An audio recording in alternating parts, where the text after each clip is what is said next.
नमस्कार, बहुत स्वागत है आपका आश्रम यूट्यूब चैनल पर। आज हम बात करेंगे दो मुखी जीवन रेखा के विषय में। ये देख लीजिए, अक्सर हथेली में ये दो मुखी जीवन रेखा देखने को प्राप्त होती है।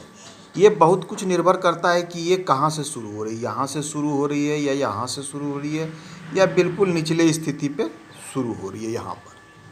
तो थोड़े थोड़े से अंतर पड़ते हैं। बाकी इसकी जो प्रॉपर्टीज होते हैं कि दो मुखी जीवन रेखा के क्या हैं, वो करीब करीब एक से होते हैं। सबसे सर्वप्रथम जो होता है यात्रा।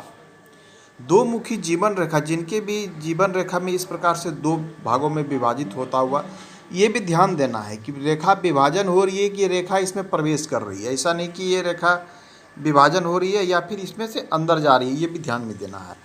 यात्रा इनके जीवन में बहुत होता है। यात्रा जिस कारण से हो, चाहे ये अपने पढ़ाई के लिए कहीं बाहर जाके यात्रा करते हों या कार्य के लिए करते हो, और यात्रा के माध्यम से इनको विशेष जो है ज्ञान की प्राप्ति, समझदारी और साथ में व्यवसाय, माने यात्रा से लाभ और धन लाभ, ये सब कुछ दिखलाता है। दो मुखी, जिन जातक के हथेली में दो मुखी जीवन रेखा इस प्रकार की होती है, चुनौतियों से सामना करने की विशेष जो है गुण होते हैं। ये रेखाएं हो सकती है, देखिए इस हथेली में थी, ये बिल्कुल शुक्र को क्षेत्र को घेरते हुए या शुक्र की ओर चला गया है। ये एक विशेष शुभ चिन्ह है कि अगर ये शुक्र की ओर चला जाती है, विशेष शुभ माना जाता है। लेकिन कुछ हथेली में ये शुक्र की ओर ना जाकर ये इधर भी चला आता है इस प्रकार से, तो इसके परिणाम इसके अपेक्षा थोड़े से कम देखने को मिलते हैं। तो इसके कुछ गुण हैं जिसको देखने की लंबी आयु। सबसे पहले कि ये हथेली में लंबी आयु से दिख रही है, यहाँ अंदर चले गए शुक्र को घेरते हुए एक लंबी आयु, स्वस्थ आयु को दिखला रहा है। और तो और ऐसे जातक के हथेली में एक से अधिक प्रॉपर्टी को भी ये चीज़ दिखलाता है, एक से अधिक। लेकिन इसके कुछ नेगेटिव साइन भी है। अगर ये रेखा थोड़ी लहरदार है, इस प्रकार से टेढ़ी पेढ़ी बढ़ती है इस प्रकार से दो भाग में, तो ये आपके जीवन के अंतिम क्षण में आपके आयु शक्ति, मतलब जीवन शक्ति, प्राण शक्ति में कमी को भी ये दिखलाता है। इस बात पर भी ध्यान देना चाहिए। आइए देखते हैं इस हथेली में अन्य क्या चीज़ें विशेष दिख रही है। जब इस हथेली को हम गौर करके देखते हैं तो इसमें एक जो है धन त्रिभुज दिख रहा है। ये देख लीजिए, ये जिसे धन की कोठी भी कहते हैं, ये त्रिभुज, ये ट्रायंगल जो है, ये जातक के पास बहुत अधिक मात्रा में धन को स्टोर करता है। कारण क्या है कि ऐसे जातक की समझदारी, सबसे बड़ी पॉइंट है कि ऐसे जातक की समझदारी, कार्य करने की क्षमता, ऊर्जा, सोच विचार करने की क्षमता, मतलब मस्तिष्क इतनी उर्वर शक्ति, देखिए मस्तिष्क रेखा भी लंबी है, ये देख लीजिए।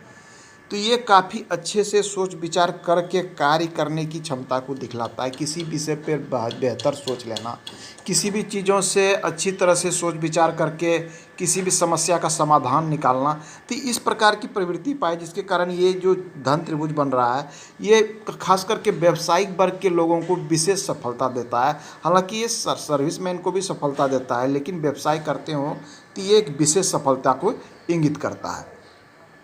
बात करेंगे इसकी सूर्य रेखा की, तो इसमें सूर्य रेखा तो एक है इस प्रकार से, जो इस प्रकार से निकली है सूर्य रेखा, लंबी है थोड़ी। इसकी झुकाव मंगल की ओर है। मंगल की ओर झुकाव होने का अर्थ ये होता है कि इनको अगर ये सरकारी सेवा चाहें तो फिर इस क्षेत्र में जा सकते हैं, जैसे पुलिस है, मिलिट्री है, इस क्षेत्र में एक योग बनता से दिख रहा है।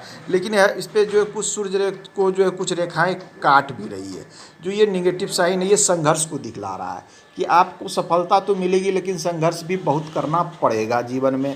तो ये संघर्ष जो है करना, इसलिए इनको जो सूर्य से संबंधित कुछ जो है उपाय कर लेने चाहिए, जो इसे विशेष सफलता। ये चंद्र से निकली हुई भाग्य रेखा इस प्रकार से यहाँ दिख रही है।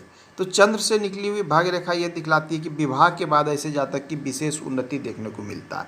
और साथ ही ये दूर का धन, मतलब निवास स्थान से, पैतृक अवस्थान से, लोग इसे विदेशों से भी जोड़कर देखते हैं कि ये दूर का धन दिखला रहा है। जहाँ भी कार्य करेंगे, अपने जगह से दूर हट के कार्य करेंगे, इनको विशेष सफलता वहाँ से प्राप्त होगी।